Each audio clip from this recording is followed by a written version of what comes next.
बढ़ते हैं, जहां जहरीले कफ सिरप कोल्ड ड्रिंक के सेवन से मध्य प्रदेश में कुल 17 बच्चों की मौत हो चुकी है और इनमें से 15 की पुष्टि अधिकृत है।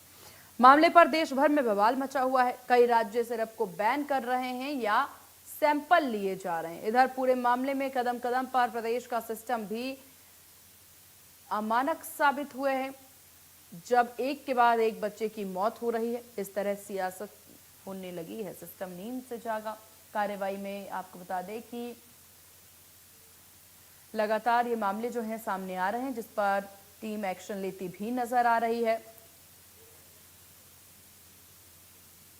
तो वहीं आपको बता दें, जिन बच्चों तो सिर्फ रिलाइफ में 0.616% और दूसरे सिरप में 1.342% डायलिथॉन ग्लाइकॉल मिला है। यह 1% के आसपास होना चाहिए था। जिन बच्चों की मौत हुई है उनमें से कई को यह सिरप दी गई। स्वास्थ्य विभाग सप्लाई चेन पता करने में जुटी हुई है। सिरप गुजरात से सप्लाई होती है। वहीं आपको बता दें कि बैच जनवरी में निकला था। अंतिम अवधि दिसंबर 2026 है। मध्य प्रदेश सरकार ने ड्रग कंट्रोल एवं IAS ऑफिसर दिनेश मौर्य को हटा दिया है।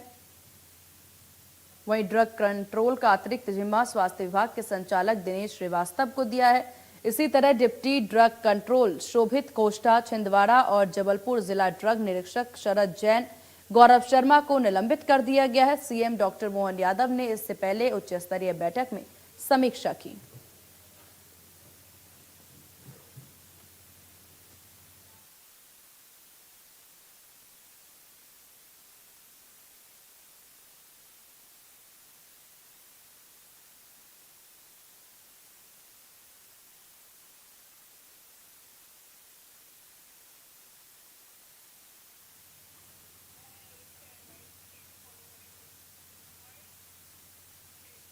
चलिए खबरों में आगे बढ़ते हैं, जहां किडनी फेल से जान गंवाने वाली बच्ची योजिता ठाकरे के माता पिता ने बताया है कि जब वो अपने बच्चे के इलाज से जूझ रहे थे, स्वास्थ्य विभाग के एक अधिकारी ने परिजनों को कॉल करके कहा कि क्यों गए प्राइवेट अस्पताल, कभी गवर्नमेंट हॉस्पिटल का चेहरा देखा है, सीधे मेडिकल कॉलेज जाओ।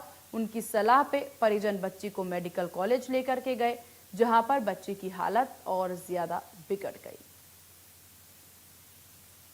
तो आपको बोला गया था कि इसको हटा दीजिए या प्राइवेट हॉस्पिटल क्यों गए आप? हाँ, बिल्कुल ये शब्द सर के थे, नरेश सर के, कि आप प्राइवेट हॉस्पिटल क्यों गए, आपने कभी गवर्नमेंट हॉस्पिटल का चेहरा भी देखा है क्या?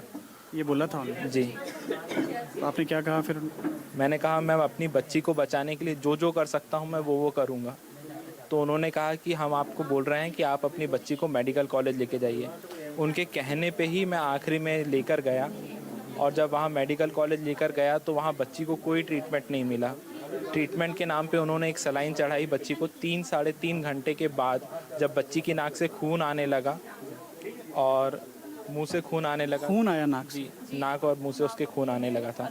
इवन उसने पॉटी वगैरह की थी, तो बच्ची के पॉटी तक साफ़ करने के लिए वहाँ डॉक्टर नर्स वगैरह तक हेल्प नहीं की।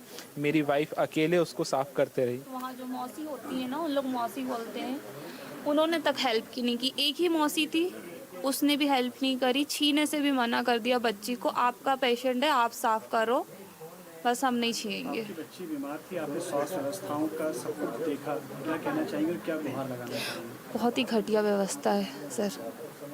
बच्चों के लिए इलाज ही नहीं है सर। दवाइयों के साइड इफ़ेक्ट हो रहे हैं, गवर्नमेंट कोई ध्यान नहीं दी। पहली मौत में अगर ध्यान दे देते तो शायद हमारी बच्ची हमारे साथ होती सर। मुआवजे का ऐलान हो गया है, परिवारजनों को मुआवजा मिलेगा, लेकिन जो खर्चा है वो 12 से 15 लाख का आया है। यही हाल अमूमन उन तमाम परिवारों का है जिन परिवारों ने अपने बच्चों को खोया है। इसके पहले भी हम जिन परिवारों के पास गए, उसमें अगर जो खैरी अंतु की बच्ची है, उनके माता पिता मजदूरी करते हैं, खेती करते हैं, ज़मीन गिरवी रखी, लोगों से कर्ज़ा लिया, कर्ज़ा अलग चढ़ गया, बच्ची नहीं बच पाई। मैगज़ीन लाइन में रहने वाले यासीन ने अपने बच्चे को खोया। उसैद को बच्चे को बचाने के लिए ऑटो बेचा, न बच्चा बचा न रोज़गार। जब बच्चे का इलाज करा रहे थे तो भारी बारिश की वजह से घर की दीवार तक ढह गई। आर्थिक स्थितियां ख़राब हुई, वो अलग। सवाल बहुत सारे हैं कि क्या कोल्ड ड्रिंक सिरप बनाने वाली कंपनी की गलती है, क्या उस डॉक्टर की गलती है जिसने सिरप प्रिस्क्राइब की, या स्वास्थ्य व्यवस्थाओं की गलती है? सवाल बहुत सारे हैं जिनके जवाब ढूंढे जा रहे हैं। राहत इंदौरी का एक